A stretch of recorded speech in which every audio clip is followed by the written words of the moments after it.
네, 여러분, 예수 믿으면 복 받는다. 이 명제가 참입니까? 거짓입니까?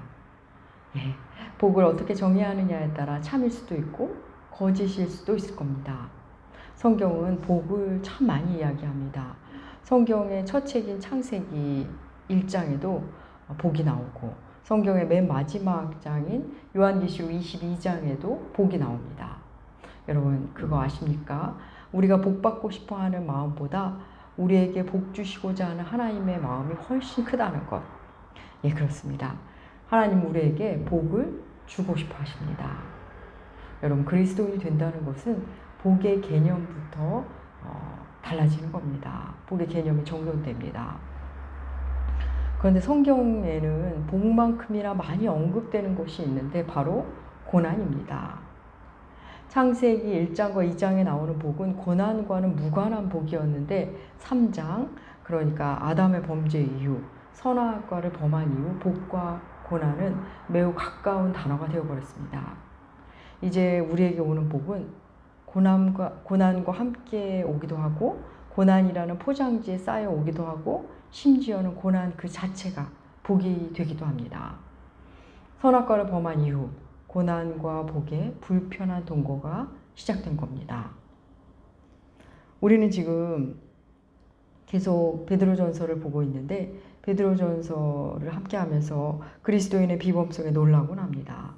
세상 속에서 어떻게 살아가야 하는지 기독 시민으로서 또 일터에서 고용된 사람으로서 가정에서나 아내로서 남편으로서 어떻게 살아야 하는지를 읽으며 정말 그리스도인의 그 비범한 삶을 살아가게 되는구나 놀라게 됩니다.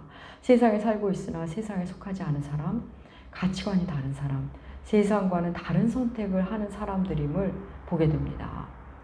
그 그리스도인의 비범성의 정점은 고난을 대하는 자세가 아닐까 싶습니다. 베드로전서는 잊을만 하면 고난 이야기를 합니다. 부당한 고난을 당해도 하나님을 생각하며 참으면 아름답다고 선을 행함으로 고난받는 것이 하나님의 뜻이라고 하더니 오늘 본문에서는 급기야 고난을 즐거워하라고 말씀합니다. 예수 믿고 복을 받아도 부족할 판에 고난을 즐거워하라니 고난에서 건져주시기를 바랬는데 고난을 즐거워하라니 여러분 쉽지는 않겠지만 하나님의 말씀이니 그 안에 분명히 복이 들어있을 겁니다. 우리 오늘도 집중해서 우리에게 주신 하나님의 말씀을 잘 받아보겠습니다. 우리 본문 베드로전서 4장 12절과 13절 우리 함께 읽어볼까요? 오늘 본문 베드로전서 4장 12절과 13절 우리 함께 읽겠습니다.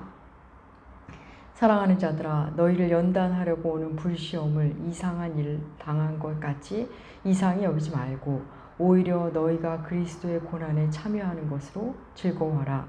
이는 그의 영광을 나타내실 때에 너희로 즐거워하고 기뻐하게 하려 함이라.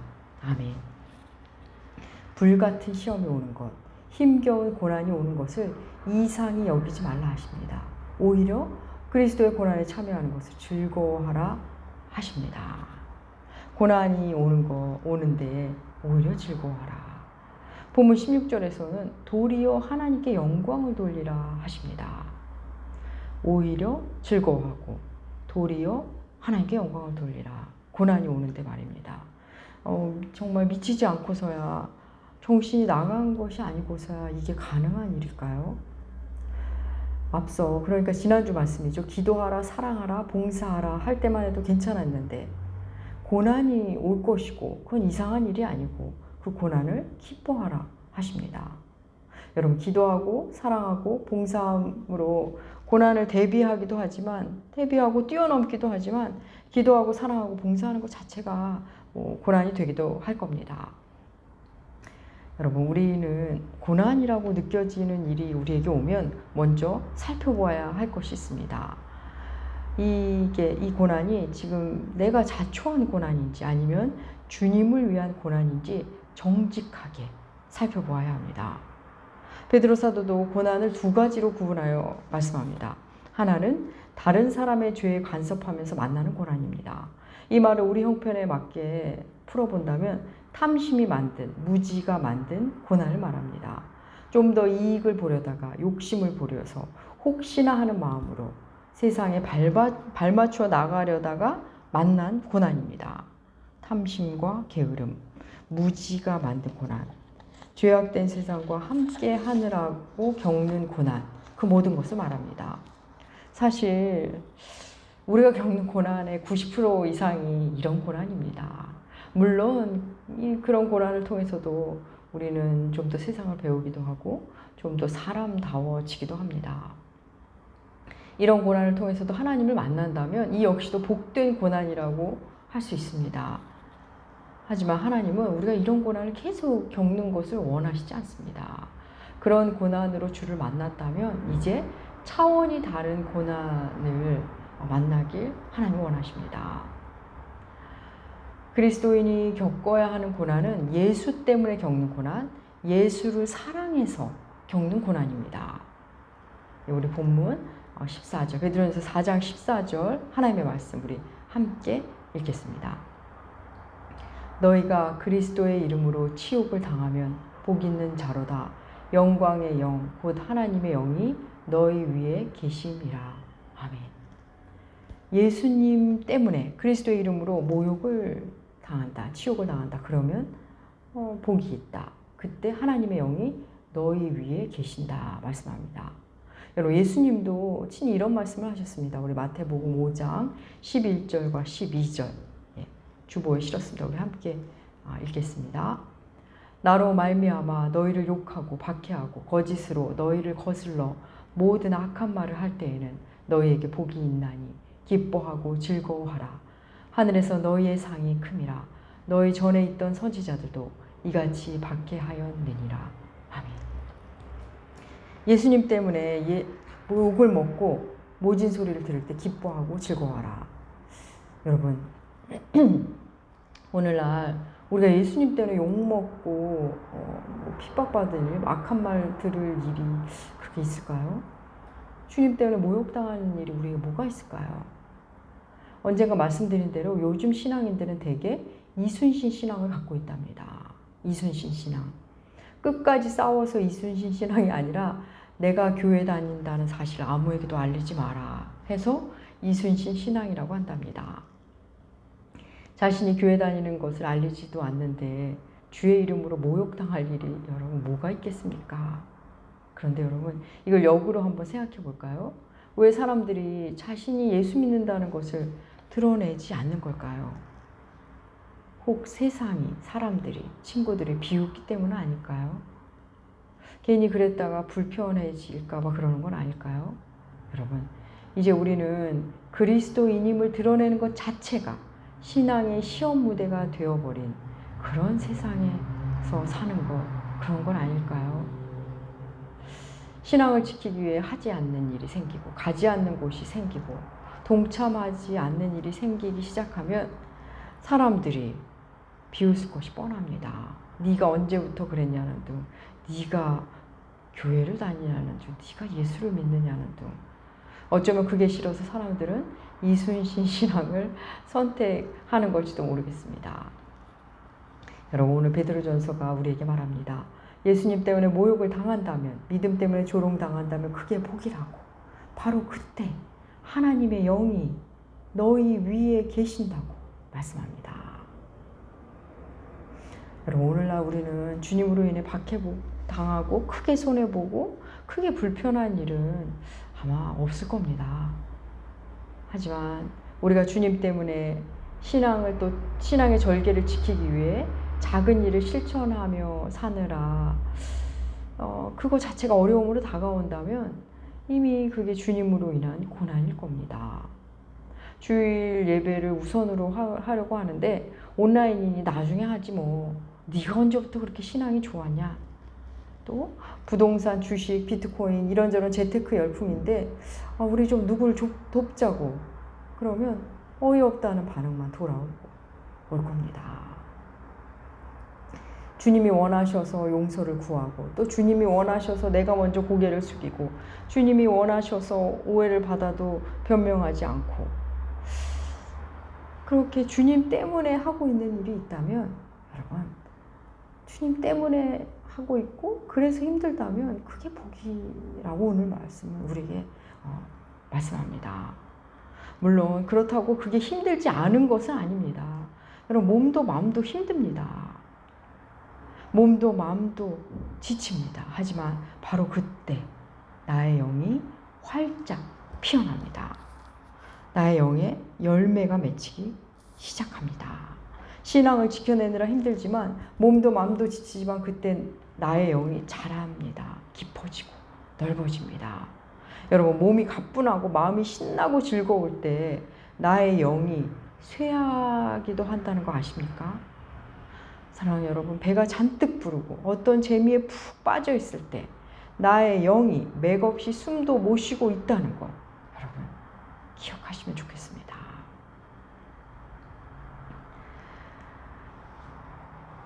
현대인들이 갖는 질병은 못 먹어서 생긴 게 아니라 대부분은 너무 많이 먹어서 생긴 질병이라고 합니다. 예전에는 가난으로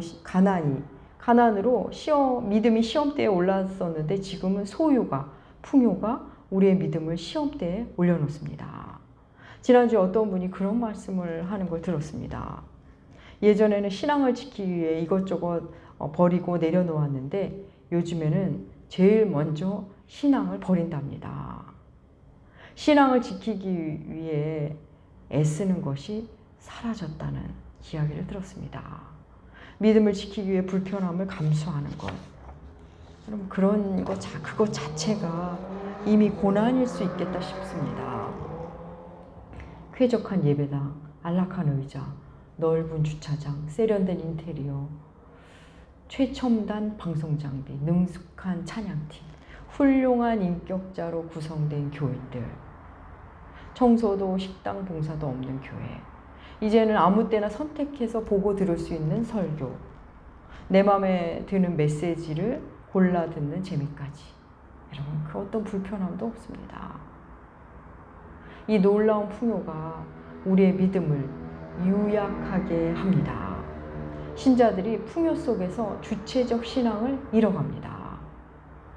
교회가 말씀의 사역자들이 말씀을 떠먹여 주는데 그것조차도 달면 삼키고 쓰면 뱉습니다.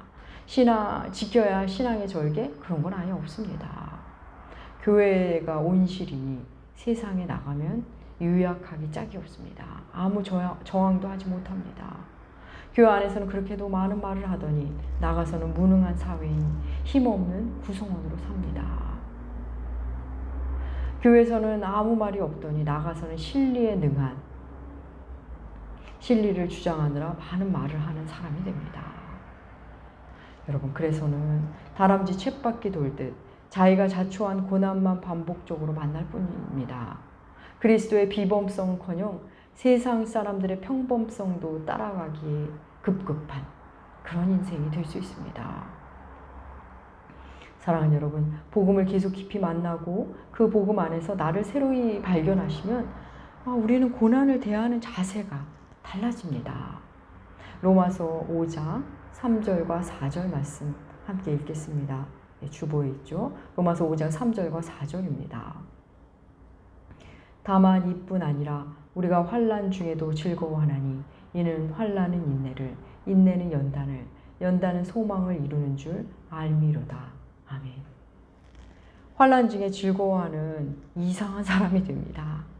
아무 생각 없는 사람이 아니라 그 환난을 통해 자신이 인내의 사람이 될 것을 알기 때문입니다. 인내가 성품이 되고 기어이 소망을 낳는다는 것을 경험하면 우리는 그렇게 되어갑니다. 고난, 환난 물론 힘듭니다. 몸도 마음도 지칩니다. 분명 지쳤는데 내가 달라지고 있고 달라졌습니다. 고난이 오면 또 힘들겠지만 이 고난을 통해 하나님이 또 나를 만지시겠구나, 만지고 계시는구나를 기대하기 시작합니다. 마틴 로이드 존스 목사님은 하나님께 자기 교우들을 위해서 이렇게 기도했답니다. 자기 교우들에게 고난을 달라고 기도하셨답니다. 고난을 통해 하나님을 만나게 해달라고, 복음을 위해 고난을 당하게 해달라고 기도하셨답니다. 정말 세상이 흉내낼 수 없는 기도 아닙니까? 이런 말씀의 사역자를 만나는 건 정말 복인 것 같습니다. 사랑하는 여러분, 고난을 통해 하나님을 만난다면 예수님을 위해 고난을 당하면서 우리의 존재가 변한다면 그 고난은 최고의 복이 됩니다. 오늘 본문 17절에서 심판은 하나님의 집에서부터 시작된다는 말씀이 나옵니다. 심판은 하나님의 집에서부터 시작된다. 우리가 지금 읽고 있는 이사야서는 심판 이야기로 시작됩니다. 유다를 심판하시고 열방을 심판하시고 전 우주를 심판하시겠다는 말씀이 나옵니다. 그런데 그 심판의 시작이 유다부터입니다. 이스라엘 백성부터입니다. 하나님의 집, 그러니까 하나님의 은혜를 입은 자들, 하나님을 아는 자들, 바로 그리스도인, 교회가 심판의 우선 대상입니다. 이거 마치 이런 겁니다. 내 아이를 포함해 아이들 여러 명이 잘못을 했을 때 여러분, 올바른 부모라면 내 아이부터 책망합니다. 내가 그렇게 가르치지 않았기 때문입니다. 하나님도 그렇게 하십니다. 그렇게 말씀을 주셨는데 성경을 통해, 교회를 통해, 말씀 맡은 자를 통해 그렇게도 이야기했건만 딴짓하고 있는 교회들, 신자들, 그들을 먼저 심판하십니다. 주님이 오실 때 신앙을 지키기 위해 힘쓰고 애쓴 자들, 그들은 주님의 오심이 기쁨이지만 신앙부터 버린 자들은 첫 번째 심판 대상일 뿐입니다. 베드로 사도는 오늘 본문에서 고난 이야기를 시작하면서 사랑하는 자들아 이렇게 부르면서 시작합니다. 사랑하는 자들아. 이제부터 하는 말은 당신들을 사랑해서 하는 말이라는 겁니다. 앞서 2장에서도 사랑하는 자들아 하고 이야기를 한 바 있습니다. 나그네와 거류민 같은 너희에게 권한다 하면서 말을 꺼냈습니다. 너희 존재가 나그네며 거류민이라는 것.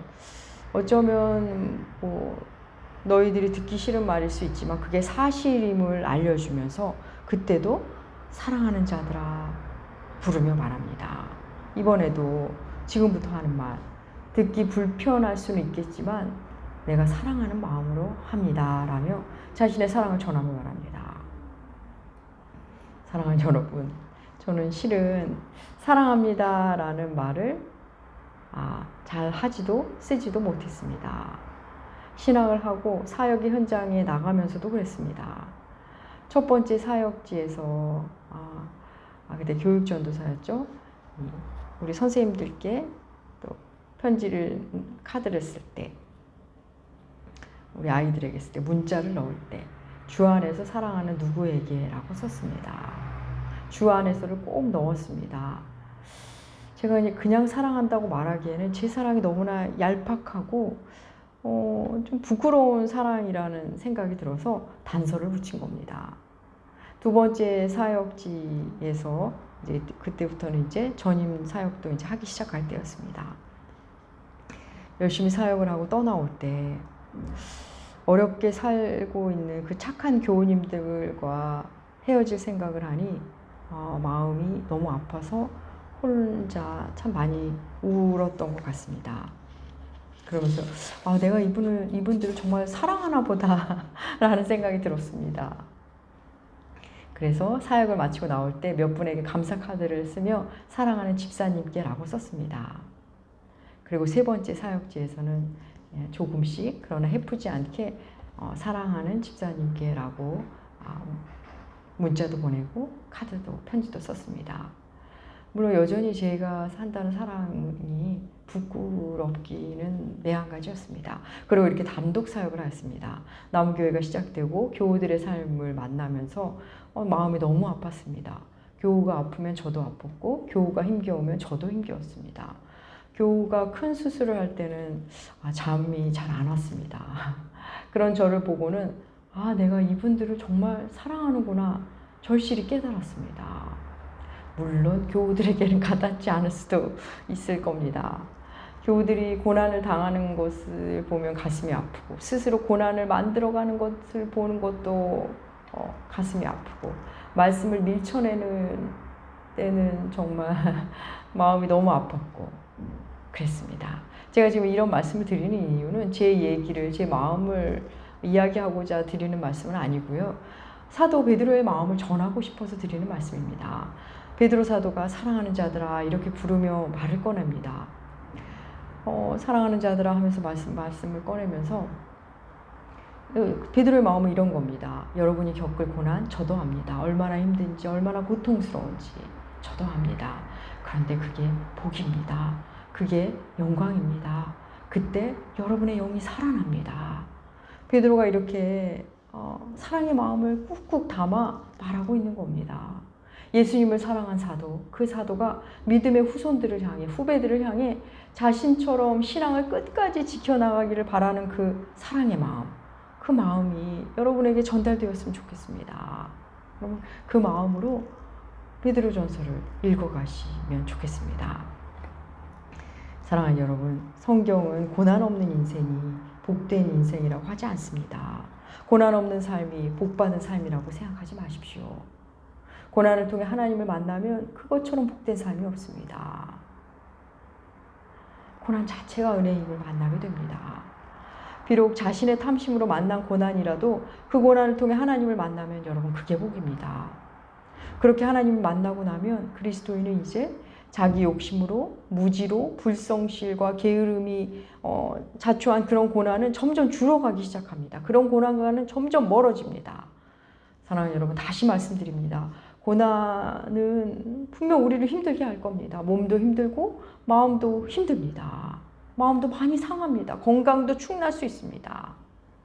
그런데 나의 영은 꽃이 피고 열매를 맺습니다. 나의 영혼은 노래하고 기쁨으로 가득 찹니다. 나의 육은 고난으로 힘들지만 나의 영은 지금 오로지 하나님만 바라며 춤을 추고 있습니다. 마음껏 배부르게 먹고 마음껏 하고 싶은 거 하고 마냥 즐거운데 나의 영은 또 시들어갑니다. 나의 영은 하나님과 멀어지며 메말라 갑니다. 사랑하는 여러분, 나라는 존재 안에, 나라는 존재 안에는 육신과 영혼이라는 불편한 동거가 있다는 것을 여러분 잘 읽어내시기 바랍니다. 고난과 복이 불편하게 함께 우리에게 찾아온다는 것, 고난과 복의 불편한 동거를 잘 감지하시기 바랍니다. 사랑하는 여러분, 신앙을 지키는 일에 힘쓰십시오. 다른 건 몰라도 신앙은 버리지 마십시오. 예수님 때문에 불편할 때, 예수 믿어서 우습게 보일 때, 말씀을 사랑해서 조롱당할 때, 바로 그때 우리의 영이 아름다워지고 건강해지기 시작합니다. 나의 영이 노래하고 꽃피는 시간입니다. 진정한 복이 내 존재 안으로 들어오는 시간입니다. 사랑하는 여러분, 사랑하는 나무교회 교우 여러분, 주님 때문에 더 불편해지시고 주님으로 인해 더 힘들 때 도리어 기뻐하시는 그런 인생 사시는 여러분들 되시기 주님의 이름으로 축복합니다. 기도하겠습니다. 하나님 아버지, 육신의 일에 몰두하며 사느라 우리의 영이 황폐해 간다는 것을 모르는 때가 참 많습니다. 주를 위한 고난을 피해 다니니 몸은 편한데 우리의 영은 죽어갑니다. 하나님, 주를 위한 고난으로 우리의 영이 살아나게 하옵소서. 그 놀라운 비밀을 우리 나무교회가 체감하게 하여 주시옵소서. 주께서 주시고자 하는 그 복, 예수 그리스도, 그 복을 마음껏 누리고 우리 역시 그 복 마음껏 우리에게 주시고 우리 역시 그 복을 마음껏 누리게 하여 주시옵소서. 감사드리며 존귀하신 예수님의 이름으로 기도합니다. 아멘. 아멘. 아멘.